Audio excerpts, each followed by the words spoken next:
Okay, what is up? Welcome to this video. So in this video we are going to look at the get versus post in Python, the key differences. So understanding the differences between get and post requests is fundamental for effective web development and API integration in Python. This video actually will explain how these HTTP methods will work, their specific use cases, and how to implement them in your Python applications. So what exactly is the get request? So the get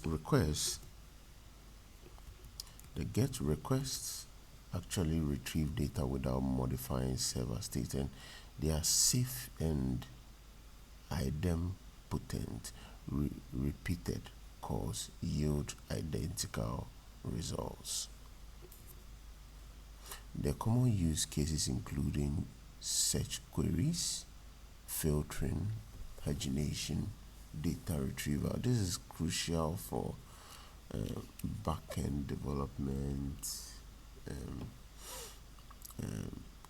crews. Okay, so if you understand some of these things very well, you can at least work around understanding programming backend very well, because you'll be making use of some of these get, put, those things. So it's ideal for search queries, filtering, pagination, data retrieval, and it returns 200 OK when successful. So what's a post request? A push request actually submits data to be processed, typically changing server state or creating resources. So what are the key characteristics of the post?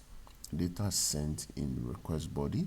There's no size limitations, no cached or bookmarkable. It's suitable for sensitive information and non-idempotent. Repeats may create duplicate. So for the common use cases, it's used for form submissions, file uploads, creating and updating resources, and also authentication. Here are two code examples for you to try them out. Do well to pause the video so you can try the get request, and then on your right hand side you can also try the post request. Okay, so do well to try it. Let us know how it went. The request library automatically handles the headers, encoding, and connection management for both the methods making HTTP requests in Python. So that's it for this video. Do well to try these two codes. Pause the video, try, let us know how it went.